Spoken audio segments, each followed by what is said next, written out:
بسم اللہ الرحمن الرحیم۔ السلام علیکم ناظرین، میں ہوں وسیم احمد اور آپ دیکھ رہے ہیں تازہ ترین خبروں پر تبصروں اور تجزیوں کا پروگرام زمانہ گواہ ہے۔ ناظرین، قائد اعظم سے لے کر میاں شہباز شریف تک پاکستان کی ہر حکومت اسرائیل کے ساتھ سفارتی تعلقات استوار کرنے کے خلاف رہی ہے، لیکن ہماری موجودہ نگران حکومت یہ موقف اختیار کر رہی ہے کہ ہم پاکستان کے مفاد اور فلسطینی عوام کو مد نظر رکھ کر ہی کوئی فیصلہ کریں گے۔ UN کے حالیہ اجلاس میں بھی اسرائیل کو تسلیم کروانے کے مشن کو امن معاہدے کا نام دیا گیا ہے، اور یہ بھی کہا گیا ہے کہ سعودی عرب سمیت 7 دیگر خلیجی ممالک بھی اسرائیل کو تسلیم کرنے جا رہے ہیں۔ ان حالات میں پاکستان کو اسرائیل کے حوالے سے قائد اعظم کے ارشادات کی روشنی میں اپنی 76 سالہ پالیسی اپنائے رکھنی چاہیے، یا سعودی عرب اور دیگر اسلامی ممالک کی تقلید کرتے ہوئے اسرائیل کو تسلیم کر لینا چاہیے۔ اس موضوع پر ہیلدی ڈیبیٹ اور گہرے تجزیے کی ضرورت ہے۔ میرے ساتھ تشریف فرما ہیں تنظیم اسلامی کے ریسرچ اسکالر جناب رضا الحق صاحب، اور ٹیلی فون لائن پر کراچی سے ہمیں جوائن کریں گے تنظیم اسلامی کے رفیق ڈاکٹر انوار علی صاحب۔ آئیے گفتگو کا آغاز کرتے ہیں۔ رضا الحق صاحب، یہ فرمائیے گا کہ فلسطینی مسلمانوں اور اسرائیل کے یہودیوں کے درمیان بنیادی طور پہ دینی، سیاسی اور معاشرتی کیا مسائل ہیں اور کیا اختلافات ہیں؟ بسم اللہ الرحمن الرحیم۔ بہت شکریہ وسیم صاحب۔ دیکھیے وسیم صاحب، یہ جو ناجائز ریاست اسرائیل ہے، اس کے حوالے سے ہمارے نزدیک تو معاملہ بہت عرصے سے طے شدہ تھا، بلکہ جب سے قائم ہوئی ہے یہ ریاست 1948 میں، اور اس کا ایک پورا تاریخی پس منظر ہے کہ یہ کس طرح قائم کی گئی اور کن عزائم کو سامنے رکھتے ہوئے قائم کی گئی۔ اور وہ عزائم اس میں ان کے اپنے نزدیک جنہوں نے یہ قائم کی، اور یقیناً آپ نے جس طرح فرمایا اس میں یہودی بھی ہیں اور خاص طور پہ صہیونی یہودی ہیں جنہوں نے اس کی بنیاد رکھی، اس میں یعنی اسے پس پردہ، اور پھر وہ سامنے بھی آئے وہ لوگ، وہ یہودی بھی، اور یہودیوں میں خاص طور پہ صہیونی تھے۔ اس وقت سے لے کے اب تک دیکھیے اس پورے معاملے کو اگر ہم اس کی ٹائم لائن کو تھوڑا سا دیکھیں تو اس کے اندر ہمیں دینی، سیاسی، معاشرتی تینوں قسم کے مسائل سامنے آئیں گے، اور اسی کے اندر ہم ان پورے معاملات کا یا اس کی مختلف جہتوں کا جواب بھی دے سکیں گے جو اس وقت اٹھائے جا رہے ہیں۔ 1917 میں جب یہ بالفور ڈیکلریشن کیا گیا تو اس سے تقریباً 20 سال قبل 1898 میں ورلڈ جوئش کاؤنسل اور ورلڈ زائنسٹ آرگنائزیشن نے سوئٹزرلینڈ کے شہر باسل میں ایک پورا اجلاس منعقد کیا، اور اس میں باقاعدہ اگلی صدی میں جو یہودیوں اور صہیونیوں کے اہداف ہیں ان کو ایک یوں سمجھ لیں کہ بلو پرنٹ کی شکل دی، جسے protocols of the elders of Zion کہتے ہیں۔ اس کے اندر باقاعدہ یہ جو اس وقت ہمیں نقشہ نظر آ رہا ہے، اور یہ نقشہ اب اس حد تک پہنچ چکا ہے کہ نتنیاہو جو ہے وہ بھی تقریر کے دوران کہتا ہے کہ ہم مختلف ممالک جو عرب ہیں اور مسلم ہیں ان کے ساتھ اپنے تعلقات بحال کر چکے ہیں، اور بعض کے ساتھ بحالی کی طرف جا رہے ہیں، خاص اشارہ سعودی عرب کی طرف، اور سعودی عرب کے جو ولی عہد ہیں وہ بھی اس کا تذکرہ کرتے ہیں۔ اور پھر ہم دیکھتے ہیں کہ باقاعدہ ان کے ٹاپ لیول کے ڈیلیگیشنز، جس میں جو ان کے ٹورزم کے منسٹر ہیں اسرائیل کا، وہ بھی سعودی عرب 2 دن کے دورے پہ پہنچ جاتا ہے۔ اور یہاں سے بھی جو سعودی عرب نے ابھی حال ہی میں فلسطین میں اپنا ایک سفیر مقرر کیا، جو جارڈن کا بھی سفیر ہے بائی دا وے، وہ ویسٹ بینک کا یعنی مغربی کنارے کا دورہ کرتے ہیں۔ تو یہ پورے معاملات جو ہیں اس کے اندر 3 جہتیں ہیں جن کو دیکھ کر ہم ساری سچویشن کو سمجھ سکتے ہیں۔ نمبر 1، اسرائیل ایک غاصب ریاست ہے، نمبر 1۔ ٹھیک۔ دنیا میں انٹرنیشنل لاء کی کوئی بھی ٹیکنیکل ٹرم آپ اٹھا لیں، اسرائیل کو قائم رہنے کا کوئی جواز حاصل نہیں ہے۔ بنیادی وجہ یہ 1917 میں بالفور ڈیکلریشن ہوا، پہلی جنگ عظیم کروائی گئی تاکہ اوٹومن ایمپائر، سلطنت عثمانیہ یا خلافت عثمانیہ، اس کا خاتمہ کیا جائے۔ مسلمان جو ایک ان کی اجتماعیت تھی ان کو توڑ کر چھوٹی چھوٹی نیشن سٹیٹس میں بدل دیا جائے، اور جو یہودی ہیں ان کو فلسطین میں آباد کروانے کا سلسلہ شروع کروا دیا جائے۔ چلتے چلتے 1948 میں وہ ریاست قائم کر دی گئی جو کہ ناجائز تھی، اور انٹرنیشنل لا کے مطابق اس کو ایگزسٹ کرنے کی اجازت نہیں تھی، اور وہی بڑھتے بڑھتے آج اس پوزیشن پہ پہنچی ہوئی ہے. پہلی بات، جب ہم یہ بات کرتے ہیں کہ وہ ایک ناجائز ریاست ہے، اس کا مطلب ہے کہ انٹرنیشنل لا اور کنونشنز کے مطابق اسرائیل کو ایگزسٹ کرنے کا کوئی حق نہیں ہے، اگرچہ وہ اپنی دھونس اور دھاندلی کی وجہ سے اور دنیا میں جو اثر و رسوخ ہے اس کی وجہ سے وہ اپنا کام چلا رہی ہے، اور لگتا ہے ایسے ہی ہے کہ اس کے پاس طاقت روز بروز بڑھتی جا رہی ہے. دوسری چیز یہ، اگر ہم اپنا جو فلسطینیوں کا معاملہ دیکھیں تو ان سے زمینیں چھین کر، ان کی جو مقامات تھے ان کو مسمار کر کے، اور باہر سے یہودی جن کو وہ آباد کار کہتے ہیں ان کو لا کر وہاں پہ بسایا گیا. یعنی ایک قوم جو موجود ہے اس کو زور سے اور زبردستی سے ڈسپلیس کیا گیا، اور اس کو انیکسیشن کہتے ہیں، انیکس کر لیا گیا، اور یہ کہ اب سیٹلرز کو وہ آباد کر رہے ہیں. تو فلسطینیوں کا اس کے اوپر رائٹ موجود ہے. تو یہ دوسری بڑی بات ہوئی انٹرنیشنل لا کے بعد کہ وہ لوگ جو کہ اس علاقے کے رہنے والے ہیں، بسنے والے ہیں، ان کا اس کے اوپر حق ہے کہ وہ رہیں، نہ کہ وہ جو کہ غاصبانہ طور پہ قابض ہو گئے آ کے. تیسری اہم بات اگر ہم دینی حوالے سے دیکھیں، ہماری جو اسلامی تعلیمات ہیں، تو زیادہ نہیں، میں صرف دو پوائنٹس جو ہیں، دو جہتیں جو ہیں ان کو اندر لے کے آنا چاہوں گا. نمبر ایک، کسی عام جگہ کے مقابلے میں فلسطین اور خاص طور پہ یروشلم جو ہے وہ وہاں پہ مسجد اقصی ہے. مسجد اقصی مسلمانوں کی تیسری اہم ترین مقام ہے، اور مسلمانوں کا قبلہ اول ہے. اور آپ نوٹ کریں گے کہ ہسٹری میں مسلمانوں نے جب اپنا ایکسپینشن کیا، یہ خلافت راشدہ کے دور کی بات ہے، تو خاص طور پہ یروشلم پر اپنا یعنی اللہ کے نظام کو قائم اور نافذ کرنا، اور یہ کہ مسلمانوں کی وہاں پر حکومت قائم ہو، اس کی اس قدر اہمیت تھی کہ جب وہاں پہ جو لوگ موجود تھے عیسائی، وہ سرنڈر نہیں کر رہے تھے، اور ایسی کوئی یعنی کہ سچویشن دکھائی نہیں دے رہی تھی کہ مسلمان وہاں پہ فتح حاصل کر لیں گے، تو بات یہاں تک پہنچی، انہوں نے کہا کہ اپنے خلیفہ کو بھیجو ہمارے پاس. تو خلیفہ وقت حضرت عمر رضی اللہ تعالیٰ عنہ وہ وہاں پہ تشریف لے گئے. تو اس قدر اہمیت کی حامل وہ جگہ ہے ہمارے لیے. اور پھر وہاں پہ انہوں نے جب عیسائیوں نے چابیاں جو یروشلم کی ہیں اور مسجد اقصی کی وہ حضرت عمر کے حوالے کی، یعنی مسلمانوں کا جو حق حکمرانی ہے اس کو ایکسیپٹ کیا، تو جو ایک شرط رکھی گئی جسے حضرت عمر رضی اللہ تعالیٰ عنہ نے قبول کیا، اور وہ خلافت عثمانیہ کے آخر تک وہ شرط برقرار رہی، وہ یہ تھی کہ یہودیوں کو وہاں پر آ کر وزٹ کرنے کی، اپنے مقدسات کی، اس کی تو اجازت ہے، آباد ہونے کی اجازت نہیں ہوگی. تو یہ ہمارا ایک دینی اجماع بھی تھا اس چیز کے اوپر. ساتھ یہ کہ جب آخر الزماں کے حوالے سے ہم احادیث کو دیکھتے ہیں خاص طور پہ، تو اس میں بڑا کلیئر کٹ نقشہ ہمیں ملتا ہے کہ یہی یہودیوں کی ریاست اسرائیل جس کو وہ قائم کرنے کی کوشش کر رہے ہیں، وہی دجال کا عالمی ہیڈ کوارٹر بنے گا، اور یہی پھر گریٹر اسرائیل کا منصوبہ ہے جس کے تحت وہ تمام خاص طور پہ مصر کا جو ایسٹرن ڈیلٹا ہے وہاں سے لے کر اور یہ جو فرات اور دجلہ اس کے کنارے تک وہ قبضہ کرنا چاہتے ہیں، اور اس میں وہ ثم معاذ اللہ یعنی مدینہ منورہ کو بھی شامل کرتے ہیں اپنے نقشے کے اندر جو ان کی ببلیکل باؤنڈریز ہیں. ان ساری چیزوں کو سامنے رکھیں تو نمبر ایک، نہ تو یہ انٹرنیشنل لا کے مطابق جائز ہے، نمبر دو، یہ صرف فلسطینیوں کا مسئلہ بھی نہیں، ایسا بھی نہیں کہ اگر عرب قبول کر لیں، عرب ایکسیپٹ کر لیں تو باقی سب کو ایکسیپٹ بھی کرنا چاہیے، ایسی بات نہیں. ساتھ یہ کہ اگر فلسطینی بھی خدا نخواستہ مان جائیں گے آگے چل کر کہ ٹھیک ہے ہمیں بھی یہ سیٹلمنٹ قبول ہے، تو پھر بھی امت مسلمہ بحیثیت مجموعی اس کو ایکسیپٹ نہیں کر سکتی. تو اسرائیل کسی صورت میں بھی اس کی ریکگنیشن، اس کے ساتھ تعلقات بڑھانا ہمارے لیے اس کی کوئی سبیل نہیں ہے. ڈاکٹر انوار علی صاحب کو بھی ہم شامل گفتگو کرتے ہیں.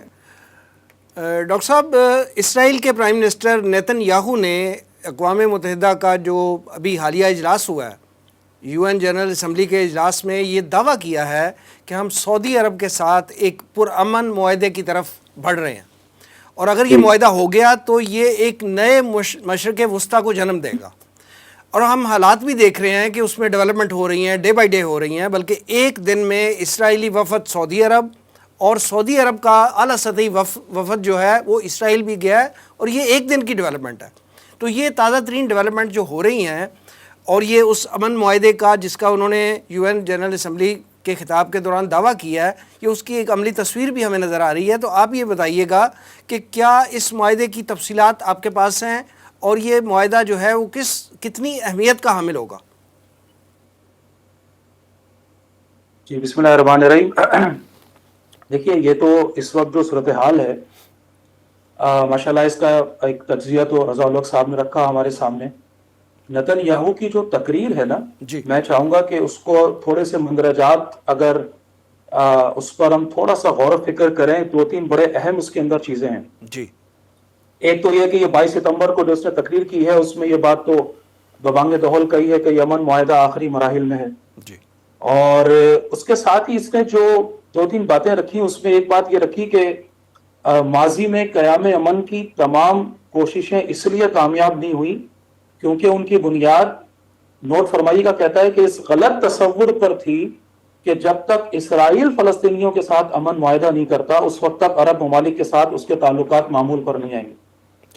تو اس بات سے ایک بات تو بڑا کلیئر وہ ڈکلیئر کر رہا ہے کہ اس سارے امن معاہدے میں فلسطین کا کوئی کردار نہیں ہوگا. یعنی اس کے خیال میں یہ غلط پرسپشن تھا. وہ جائز حقوق جو فلسطینی اپنے لیے مانگ رہے ہیں، یا وہ جو عرب ممالک کی طرف سے ہمیشہ سے ایک تقاضا رہا، سعودی عرب کی طرف سے تقاضا رہا، تو ایک بات تو یہ واضح طور پر یہ کہتا ہوا نظر آتا ہے کہ اس پر کوئی بات نہیں ہوگی. اور مزید بات اس نے کہی کہ فلسطینیوں کو عرب ممالک کے ساتھ نئے امن معاہدوں کو مسترد کرنے کا اختیار دینے کی ضرورت نہیں ہے. اور غالباً یہ جو بات ہے اس کے پیچھے محمود عباس صاحب کا وہ سٹیٹمنٹ ہے جو انہوں نے دیا کچھ عرصے پہلے کہ فلسطینیوں کو ان کے جائز قومی حقوق دیے بغیر مشرقی وسطیٰ میں امن قائم نہیں ہو سکتا. تو اس کو گویا نگیٹ کرتے ہوئے اس نے کہا کہ فلسطینی اس میں کوئی رول پلے نہیں کریں گے، ہم ان کو بائی پاس کر کے اور اپنے آپس کے جو بھی تعلقات ہیں ان کو صحیح کرنا چاہتے ہیں. پھر ایک اور چیز کی طرف میں توجہ دلاؤں گا، اس نے فلسطینیوں کو نگیٹ کرنے کے لیے ایک اور بات کہی، وہ یہ کہ مطلب عرب ممالک کو ایڈریس کرتے ہوئے کہا کہ جتنے بھی عرب ہیں ان میں صرف 2% فلسطینی ہیں. تو گویا ان کی ایک ویلیو کو کم کرنے کے لیے اس کو کوانٹٹی وائز بھی اس نے. پھر مزید اس نے اپنی تقریر میں ایک اور بات، you a E, Bahrain, Sudan اور مراکش کے ساتھ جو ابراہیمی معاہدے ہوئے ان کا ریفرنس دیتے ہوئے کہا کہ غور کرو کہ ان امن معاہدوں سے خوشحالی آ رہی ہے اور اچھی تجارت ہو رہی ہے، ترقی کی طرف یہ ممالک گامزن ہیں. پھر اس نے باقاعدہ نقشہ لہرایا ہے اور وہ نقشہ دکھا کر پھر اس نے کہا ہے کہ سعودی عرب، اردن اور اسرائیل پر مشتمل ایک راہداری بنے گی جو ایشیا کو یورپ سے ملا دے گی. یہ ایک طرح کا وہ بینیفٹ دکھا رہا ہے، لالچ دے رہا ہے کہہ لیجیے، یا وہ اس طرح سے ایک انداز اختیار کر رہا ہے کہ بھائی یہ معاہدہ ہو جانا تو ہر لحاظ سے ہمارے فائدے میں ہے اور اس سے تجارت کو فروغ ملے گا، اس سے خوشحالی آئے گی، سعودی عرب میں، ایشیا میں، دوسرے ممالک میں بہتری آئے گی اور خاص طور پر عرب ممالک میں بہتری آئے گی. تو وہ اس انداز میں بھی ایک طرف فلسطینیوں کو مائنس کر رہا ہے، دوسری طرف عرب ممالک کو یہ گویا دکھا رہا ہے کہ بھائی اس معاہدے کے ذریعے کتنے زیادہ بینیفٹس ہیں جو ٹریڈ میں یا تجارت میں ہمیں مل سکتے ہیں. ایک اور بات بھی بڑی عجیب آپ نوٹ کیجئے اس کی تقریر میں، یعنی ابھی پچھلے سوال میں آپ نے مذہب کے حوالے سے بات کی نا، تو ہم تو شاید کسی درجے میں اس ریلیجیس پوائنٹ کو اوائڈ کر جاتے ہیں اور اس کو ایک پولیٹیکل خالص طرف لے جاتے ہیں، تھوڑا سا ایک سیاسی مسئلہ سمجھتے ہوئے. نوٹ کیجیے گا کہ یہ مذہبی حوالے سے کتنا یہ لوگ کانشیس ہیں. اس نے اپنی تقریر میں کہا کہ اس امن معاہدے سے اسحاق اور اسماعیل کے بیٹوں کے درمیان وسیع تر مفاہمت کی حوصلہ افزائی ہوگی. تو بہرحال یہ وہ ایک ذہن سازی کرتے ہوئے تو بڑی تیزی کے ساتھ اس طرف جا رہے ہیں. جہاں تک بات کریں گے اگر محمد بن سلمان صاحب کا، تو فاکس نیوز پر ان کا انٹرویو ابھی ریسنٹ وہ ہم نے دیکھا کہ وہ وہاں انہوں نے فرمایا کہ سعودی عرب اور اسرائیل جو ہیں بڑی تیزی کے ساتھ ایک امن معاہدے کے قریب ہو رہے ہیں. پھر انہوں نے مزید ایک سوال کے جواب میں کہا کہ ہم روزانہ کی بنیاد پر قریب آ رہے ہیں. تو یہ ساری باتیں تو اس بات کے اندیہ دے رہی ہیں، اور تجزیہ نگاروں نے بھی یہ بات کہی کہ سن 2024 کے بالکل جو پہلا ہی کوارٹر ہوگا اس میں یہ معاہدہ ایکسپیکٹڈ ہے، جو کہ اسرائیل کا اور سعودی عرب کا جو ہے وہ ہونے جا رہا ہے. باقی یہ کہ اس کے حوالے سے علی کوہن کا بیانات بھی ہمارے سامنے آ گئے ہیں کہ وہ یہ کہتا ہے کہ یہ معاہدہ ہو جانے کے بعد 6 سے 7 ممالک اور ہیں مسلم جو کہ اس معاہدہ اس معاہدے میں، اس ایگریمنٹ میں شامل ہو جائیں گے. میں ان سے ملاقاتیں کر چکا ہوں جی. اور اس میں کیونکہ آن ریکارڈ یہ بات کہی ہے تو پاکستانی جو نگراں وزیر خارجہ انہوں نے تو اس بات کی تردید بھی کی کہ میری کوئی ملاقات نہیں ہوئی ان سے تاکہ وہ اپنا گریبان صاف کریں. 7 خلیجی تو بظاہر تو ممالک یہ کا نظر ذکر آ رہا ہوا ہے تھا کہ نا جناب. بہرحال، اور پھر سعودی عرب کی اوورال اگر پولیٹیکل سچویشن کو ہم دیکھیں جو اتنی تیزی کے ساتھ وہ ایک سیاسی اس کے اندر تبدیلی آ رہی ہے اور وہ تبدیلی ان کے طرز معاشرت پر بھی جس طرح اثر انداز ہو رہی ہے، تو یہ بات تو بڑا کلیئر نظر آ رہی ہے کہ شاید قریب ہی سعودی عرب اور اسرائیل میں بہرحال کوئی نہ کوئی ترتیب بن جائے گی اس معاہدے کے حوالے سے. ٹھیک ہے. اچھا رضا الحق صاحب، پاکستان کا اسرائیل کے حوالے سے ہمیشہ سے اصولی موقف رہا، اور یہ اصولی موقف جو ہے کہ ہمیں پاکستان سے لے کے آج کی تاریخ تک تھا کہ ہم اسرائیل کی ناجائز ریاست کو تسلیم نہیں کریں گے. لیکن حال ہی میں ہمارے جو نگران وزیر خارجہ ہیں جلیل عباس جیلانی صاحب، ان کا بیان آیا ہے کہ ہم پاکستانی مفاد اور فلسطینی عوام کو مد نظر رکھ کر ہی کوئی فیصلہ کریں گے. یہ کوٹ آن کوٹ ان کا یہ بیان ہے. اب یہ صورتحال لگ رہی ہے اس طرح کہ جیسے ہماری حکومت بھی جو ہے وہ کنسیڈر کر رہی ہے وہ جو امن معاہدہ ہونے جا رہا ہے اس کو. آپ یہ فرمائیے کہ کیا پاکستانی حکومت واقعتاً ایسا سٹانس لے گی جو قائد اعظم کے ارشادات کی روشنی میں اور ان کے جو ایک وین انہوں نے پاکستان کو دیا تھا اس کے خلاف جائے؟ وسیم صاحب، یہ بہت بڑا المیہ ہے، اور جو ہمارے نگراں وزیر خارجہ ہیں وہ ایک بڑے سینئر اور سیزنڈ ڈپلومیٹ ہیں. حقیقت یہ ہے کہ پاکستان میں جو قیام پاکستان کے بعد اب تک قائد اعظم کے اکثر فرمودات کو ردی کی ٹوکری میں ڈال دیا گیا ہے. یہ ایک فیکٹ ہے آن دی گراؤنڈ. قائد اعظم کی جو تقاریر ہیں قیام پاکستان سے پہلے اور بعد میں، وہ اس کی واضح نشاندہی کرتی ہیں کہ پاکستان ایک اسلامی فلاحی ریاست کے طور پہ قائم کیا گیا ہے اور اس کی بنیاد پر ہی اس کو آگے بڑھایا جائے گا. لیکن ہم نے ڈے ون سے حکومتی سطح پہ کم از کم اگر بات کریں ہم تو اس کی بالکل وائلیشن کی، مکمل طور پہ ہم نے اس کی نفی کی اور اس سے ہٹ کے ریورس گیئر ایسا لگایا کہ ہم سیکولرزم کی طرف بڑھتے چلے گئے. اب قائد اعظم محمد علی جناح نے تو بہت واشگاف الفاظ کے اندر اس چیز کا اعلان کیا تھا کہ اسرائیل جو ہے، ریاست Israel, it is the bastard child of the west. ٹھیک ہے، ہم اس کو کہہ دیتے ہیں illegitimate child of the west. اور قیام پاکستان سے پہلے بھی ان کے ساتھ جو مختلف انٹرویوز ہوئے تھے، اس وقت بھی جب یہ معاملہ چل رہا تھا ابھی اسرائیل کے قیام کا، تو بڑا کلیئرٹی کے ساتھ انہوں نے کہا تھا قائد اعظم نے کہ ہم عربوں کی سپورٹ کریں گے، فلسطینیوں کی سپورٹ کریں گے، اگر ضرورت پڑی تو ان کو اپنی افواج بھی بھیجیں گے ان کے لیے. لیاقت علی خان کی بات کر لیتے ہیں، شہید ملت. امریکہ کے دورے پہ گئے تو وہاں پہ جو انٹرنیشنل جوری ہے، انٹرنیشنل جوری سے مراد یہودی ہیں جو پوری دنیا کے، انہوں نے انہیں کہا کہ آپ اسرائیل کو تسلیم کر لیں، ہم پاکستان کے لیے اپنے خزانوں کے منہ کھول دیں گے. اور یہ اس دور کی بات ہے جب ایک نوزائیدہ پاکستان بے شمار معاشی مسائل کا شکار تھا. تو لیاقت علی خان کا ان کو جواب کیا تھا کہ gentleman, our souls are not for sale. ہماری جو ایک روح ہے وہ بکاؤ مال نہیں ہے کہ ہم یہ کچھ مال و دولت کے لیے، کچھ پیسوں کے لیے اپنے نظریات کو فروخت کر دیں یا بیک ٹریک کر دیں اس کے اوپر. اب معاملہ یہ ہوا ہے کہ پاکستان کا جو اصولی موقف ہے پیلسٹین کے حوالے سے، فلسطین کے حوالے سے، وہ نہ تو ڈیپینڈ کرتا ہے اس چیز پر کہ عرب اس کو ایکسیپٹ کرتے ہیں یا نہیں کرتے، نمبر ایک، نہ اس پر کہ پوری دنیا کے مسلمان ایکسیپٹ کرتے ہیں یا نہیں کرتے. اور میں یہاں تک بات کہوں گا اس کی بنیاد جو ہے دو چیزوں پر ہے. ایک یہ کہ فلسطینیوں کو ان کے جائز حقوق دیے جائیں. اور جائز حقوق کیا ہوں گے؟ اب دیکھیے، جب سے یہ ناجائز ریاست اسرائیل کی قائم ہوئی ہے آج تک فلسطینیوں پر ظلم و ستم بڑا ہی ہے، کم نہیں ہو رہا. علاقے فلسطینیوں کے چھینے ہی گئے ہیں زیادہ، ایسا نہیں ہوا کہ واپس کر دیے گئے ہوں. سنائی بھی انہوں نے چھین لیا، مشرقی یروشلم، مغربی کنارہ، گولان، یہ سب چھین لیے انہوں نے ہم سے. کہنے کا مطلب یہ ہے کہ آج ایسی کون سی بات ہوئی ہے جس کی وجہ سے کہا جا رہا ہے کہ ان کے ساتھ اب تعلقات بنانا یا ان کو تسلیم کرنا جائز ہو گیا ہے، جبکہ وہ تمام چیزیں جو پاکستان کے قیام پر یعنی 1947 میں بھی تھیں وہ آج بھی اسی طرح ہی قائم ہیں.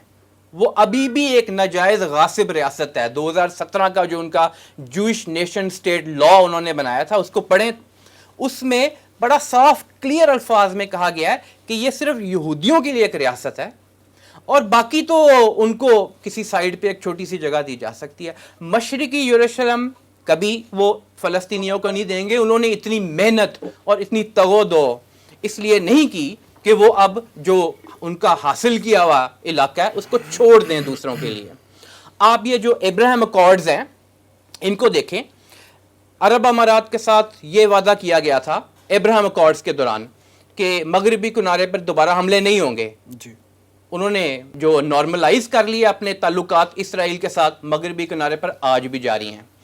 سوڈان کو یہ کہا گیا تھا کہ جو آپ کے معاشی معاملات ہیں اب بہت خراب حالت میں ہیں, آپ کو ہم بیل آؤٹ کروا دیں گے, امریکہ سے بھی کروا دیں گے. آج تک پیسے نہیں دیے گئے. سوڈان پہلے سے بھی ابتر حالت میں ہے. مراکش سے کہا گیا تھا کہ آپ کو مغربی صحارا کا جو ریجن ہے یعنی صحارا جو صحرا ہے وہ آپ کو دلوا دیں گے. کوئی اس کے اوپر پیش رفت نہیں ہوئی. تو جیسا کہ تاریخ سے ثابت ہے اور قرآن پاک اس کے اوپر گواہ ہے کہ یہودی جو ہے وہ ایک جھوٹی قوم ہے. اور اس چیز کو بھی علیحدہ کر کے دیکھنا چاہیے کہ ایک ہے یہودی, ایک ہے ریاست اسرائیل. یہ دونوں ایک نہیں ہیں. ریاست اسرائیل کسی صورت میں بھی ہمارے لیے قابل قبول نہیں ہے اور اس کو ہم تسلیم نہیں کر سکتے. پاکستان کا اصولی موقف اس وقت بھی یہی تھا اور ہم اب بھی حکومت کو یہی کہتے ہیں. ہمارا یہ مطالبہ ہے کہ بڑے واشگاف الفاظ میں دو ٹوک انداز میں اعلان کیا جائے کہ پاکستان صہیونی ریاست کو کبھی تسلیم نہیں کرے گا. ٹھیک ہے. اسی میں ایک بات شامل کر رہا تھا کیجئے کہ دیکھیے جو بائیڈن نے ابھی جو بیان دیا ہے, امریکی صدر جو بائیڈن نے, اس نے اس سعودی عرب اور اسرائیل کے معاہدے کے حوالے سے جو سٹیٹمنٹ دیا وہ یہ ہے کہ یہ خطے کی تاریخی سفارتی فتح ہے. اور نوٹ فرمائیے کہ یہ فتح کہہ رہا ہے اس کو, اس معاہدے کو. تو پاکستان کو بھی اور تمام مسلم ممالک کو بھی خاص طور پر یہ بات سمجھنی چاہیے کہ یہ معاہدہ امن معاہدہ نہیں ہے. یہ ایک نظریاتی جنگ ہے جس میں اس دن فتح ہو جائے گی اسرائیل کی اور اس زائنزم کی جس کی بیس پہ وہ پوری ریاست کھڑی ہے, اور وہ نظریاتی فتح بہت جلدی ان کو لے جائے گی اپنے اس ٹارگٹ کی طرف جس کو ہم گریٹر اسرائیل جانتے ہیں کہ وہ اپنا ایک ہدف لے کر چل رہے ہیں. تو یہ امن معاہدہ امن کے لیے نہیں ہوگا.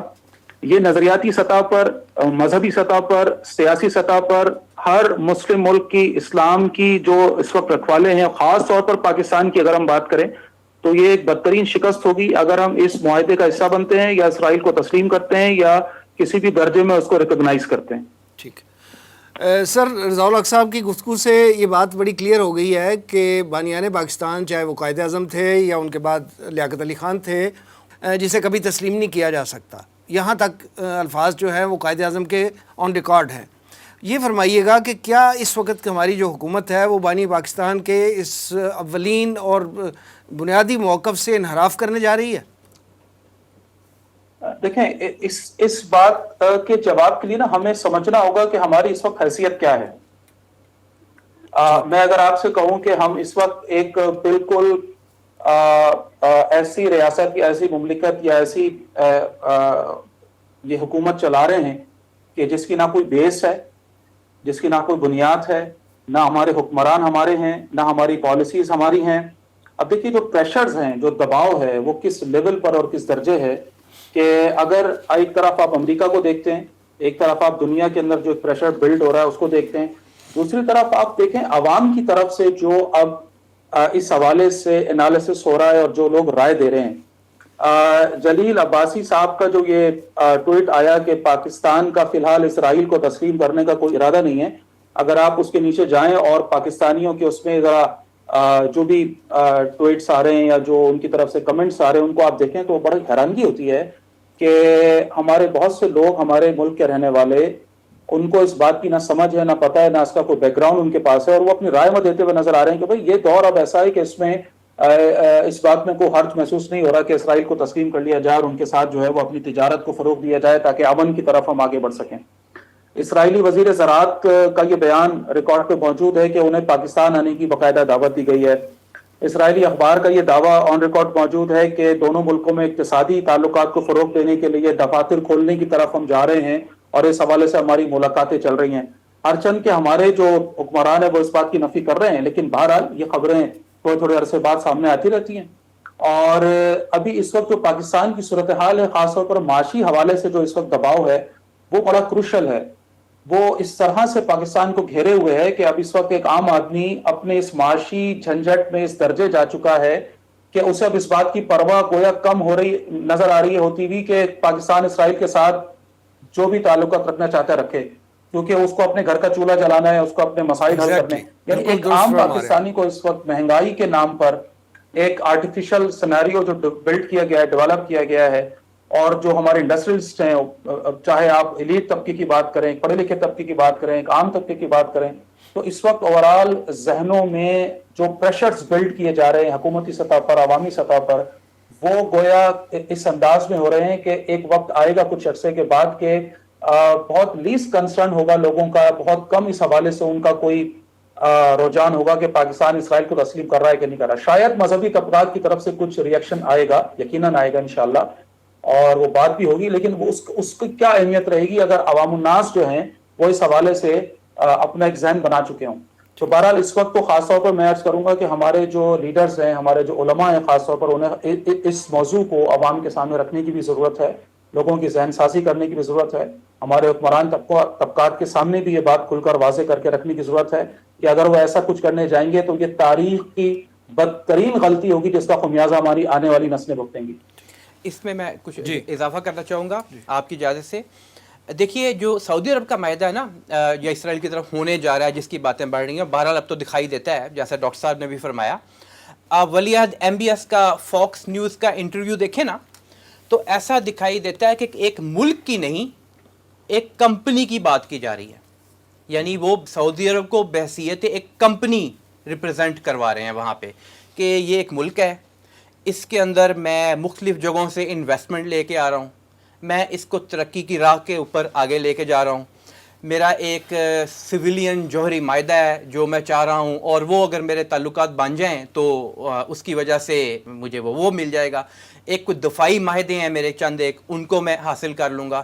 یہ جو مذہبی، یعنی جسے آپ عام زبان میں کہتے ہیں کنونشنل مسلمز، ٹریڈیشنلسٹ مسلمز، یہ جو ان کو وہ کہتے ہیں مذہبی انتہا پسند. یہ جو مذہبی انتہا پسند ہیں، ان کے ساتھ میرا کوئی لینا دینا نہیں ہے. اپنے انٹرویو میں یہ ذکر کر رہے ہیں ہم تو ایک نیا شہر آباد کر رہے ہیں نیوم کے نام سے، اور وہاں پہ ہم ہر قسم کی جدید سہولت دیں گے، اور آپ دیکھیں گے کہ اس میں اور مغرب میں کوئی فرق نہیں ہوگا.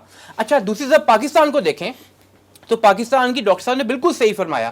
معاشی حالت اس قدر بری ہو چکی ہوئی ہے اس وقت، اور یہ کچھ عرصہ پہلے خبر بھی آئی تھی کہ سعودی عرب اور امارات دونوں $25 بلین ایچ دینے کے لیے تیار ہیں. اب وہ دیر از نو فری لنچ، آخر کس وجہ سے وہ دینے کو تیار ہیں؟ اور ساتھ یہ بھی خبر آئی کہ سعودی عرب جو ہے وہ ایک مستقل بڑے پیمانے پہ انویسٹمنٹ کرنے جا رہا ہے.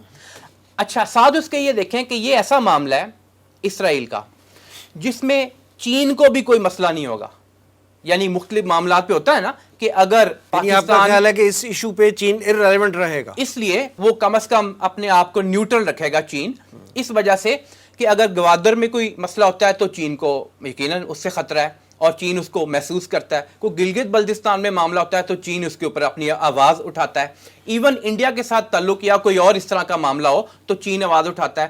اسرائیل اور چین کے تو اپنے تعلقات بڑے اچھے ہیں، تو یہ چیز بھی ہمارے سامنے رہنی چاہیے. ٹھیک ہے سر، ہم دیکھتے ہیں کہ فلسطینی مسلمان جو ہیں، اسرائیلی یہودی جو ہیں، ان کی رائیولری ایک عرصے سے چل رہی ہے. عالم عرب کے درمیان جنگیں بھی ہو چکی ہیں.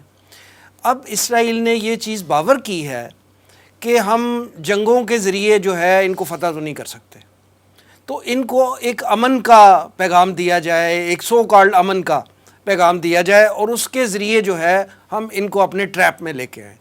تو آپ کیا سمجھتے ہیں کہ یہ جو ان کا ایک خواب ہے گریٹر اسرائیل قائم کرنے کا، وہ جنگوں کے ذریعے تو اب نہیں کرنا چاہ رہے؟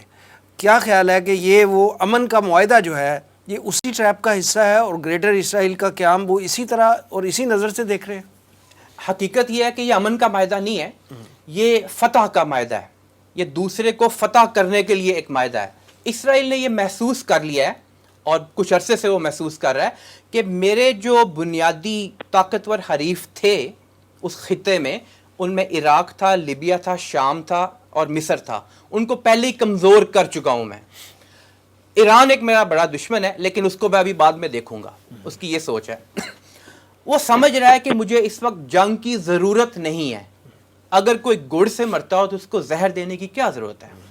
وہ یہ سمجھ رہا ہے کہ جو میرے سامنے بچھے جا رہے ہیں ان کو میں اسی طریقے سے رام کر لیتا ہوں, اور جب ضرورت پڑے گی تو عین ممکن ہے وہی علاقے جن کے ساتھ اس کا تعلق بن چکا ہوگا ان کو ایران کے خلاف بھی استعمال کرے. تو یہاں پہ یہ بات سمجھنے کی ضرورت ہے کہ جو گریٹر اسرائیل کا منصوبہ ہے وہ کسی کے ساتھ تعلق کی وجہ سے یا کسی کے ساتھ معاہدے کی وجہ سے ختم ہونے والا نہیں ہے. وہ ایک دیرینہ سوچا سمجھا منصوبہ اسرائیل کا, اور اسرائیل اس منصوبے کو حاصل کرنے کے لیے, اور یہ تو جو نتن یاہو کی جنرل اسمبلی میں سپیچ تھی, تقریر تھی, اس میں بھی باقاعدہ اس چیز کا تاثر سامنے آتا تھا کہ آئندہ دنیا کے فیصلوں کا مرکز مشرق وسطی ہوگا, مشرق وسطی کا دل اسرائیل ہوگا. تو یہ بڑی کلیئرٹی کے ساتھ ہمیں بات ہمارے سامنے رہنی چاہیے. اور پھر اس کو اگر ہم جوڑیں آخر الزمان کے حوالے سے جو احادیث ہیں, تو دجال کا عالمی ہیڈ کوارٹر بھی وہیں بننا ہے جا کے. تو یہ ان ساری چیزوں کے لیے راہ ہموار کی جا رہی ہے. جہاں اس کو طاقت کی ضرورت نہیں ہے, دوسرے ویسے ہی بچھے جا رہے ہیں, تو وہ طاقت استعمال نہیں کر رہا.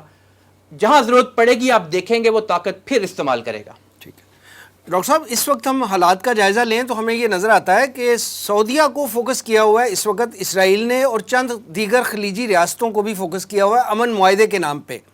ٹھیک ہے, یہ ایک در حقیقت ایک ٹریپ ہے جس کے ذریعے جو فتح کر رہا ہے اصل میں سعودیہ کو بھی اور دیگر اسلامی ممالک کو بھی. لیکن اس پورے سینیریو کو ذہن میں رکھیں, اور پھر ایران کے ساتھ سعودی عرب کے جو ابھی دوستانہ تعلقات استوار ہو رہے تھے, آپ یہ بتائیے کہ ایران جو ہے وہ ظاہری طور پہ بھی, اور ہمیں نظر بھی آتا ہے کہ اس کے اسرائیل کے ساتھ بڑے سخت تعلقات ہیں اور وہ سخت ترین مخالف ہے اسرائیل کا. تو آپ یہ بتائیے کہ جب وہ سعودیہ کو فوکس کر رہا ہے, اسرائیل کے ساتھ دوستی کی پینگیں بڑھائی جا رہی ہیں, تو یہ ایران کے ساتھ جو معاملات ہیں سعودیہ کے, اگر یہ معاہدہ ہو جاتا ہے تو کیا یہ دوستانہ مراسم جو ہیں ایران کے ساتھ سعودی عرب کے وہ قائم رہ سکیں گے؟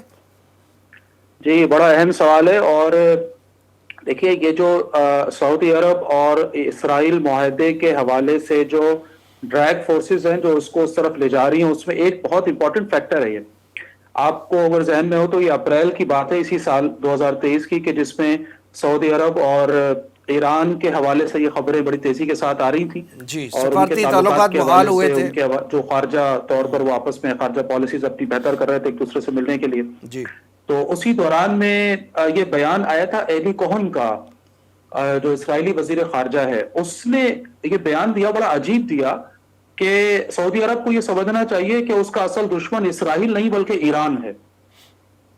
کیونکہ ایران کے ساتھ سعودی عرب کے جب معاہدے کی صدا سنائی دے جائے اور ان کے تعلقات بہتری کی طرف جائیں گے, تو اس کا خطے میں سب سے بڑا نقصان اسرائیل کو ہوگا, ہم سب اچھی طرح جانتے ہیں.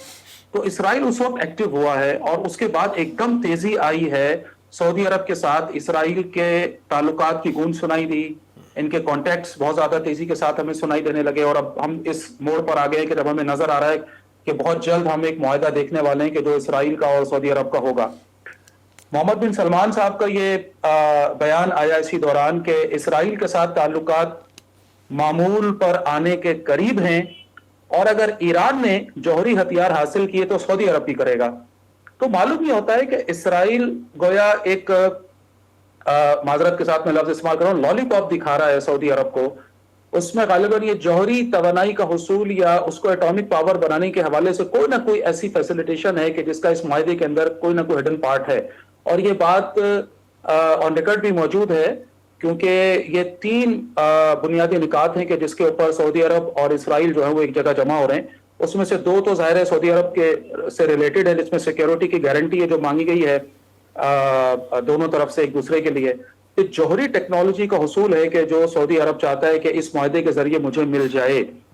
تیسری ایک بات ایک مثبت ہے, وہ پازیٹیو کہہ لیں اس کو کسی نہ کسی انداز میں, کہ بہرحال سعودی عرب کا اسٹانس کسی نہ کسی انداز میں یہ موجود ہے. اور محمد بن سلمان صاحب کا بیان آیا کہ ہم فلسطینیوں کو ایک اچھی زندگی گزارتا دیکھنا چاہتے ہیں.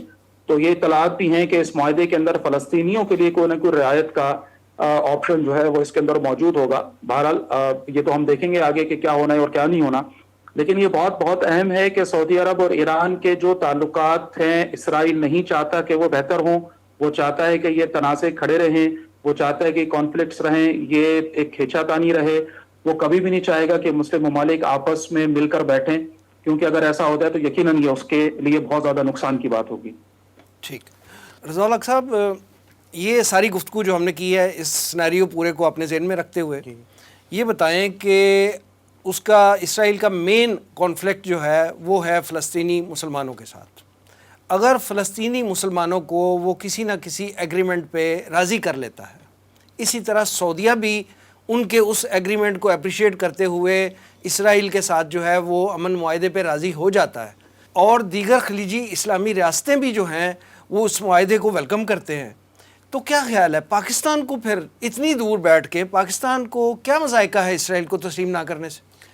بہت اہم سوال ہے وسیم صاحب, اور یہ وہ سوال ہے جس کے اوپر آپ دیکھیں گے ہمارا سیکولر لبرل طبقہ جو ہے اور بہت سارے دوسرے بھی نادان سمجھ لیں یا جن کو جو اصل حالات ہیں دنیا کے اس پر نظر نہیں ہوتی, وہ یہ کہتے ہیں کہ آخر پاکستان کا اس چیز کے ساتھ اتنی دور بیٹھے ہوئے کیا تعلق ہے. ایک تو ویسے ہی تعلق نہیں, وہ تو بہرحال کچھ لوگ تو اس کے بھی قائل ہیں کہ پاکستان کو ضرورت ہی نہیں ہے کہ وہ دوسروں کے معاملات میں کوئی دخل اندازی کرے یا اس کے اوپر کوئی پالیسی بھی بنائے. کچھ لوگ یہ کہتے ہیں کہ بھئی اگر عربوں نے تسلیم کر لیا اور دیگر مسلم ممالک نے تسلیم کر لیا تو آپ کو کیا تکلیف, آپ بھی تسلیم کر لیں.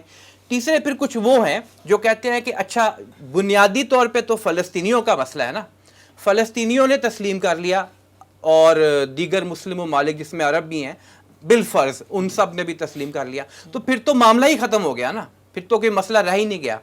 تو ان کے بڑے ادب کے ساتھ ان کے اس سوال کا یا اس جو وہ یہ نیریٹو اپنا بیانیہ پیش کرتے ہیں اس کا جواب یہ ہے کہ ریاست اسرائیل کا قیام بنیادی طور پہ فلسطینیوں کے حقوق کو غصب کر کے کیا گیا, نمبر ایک. بین الاقوامی سطح پہ جتنے قوانین ہیں ان کے خلاف بنایا گیا, نمبر دو. نمبر تین, اس کا تعلق ہماری دینی تعلیمات سے بھی ہے, اس کو نہ بھولیں.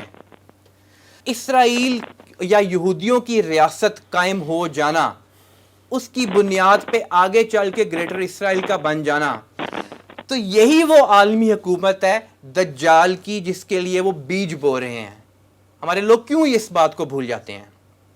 اور آپ دیکھیں گے کہ جو ہمارا عام مسلمان ہے پاکستان میں بھی پاکستان سے باہر بھی, وہ اس معاملے میں بڑا سینسٹیو ہے.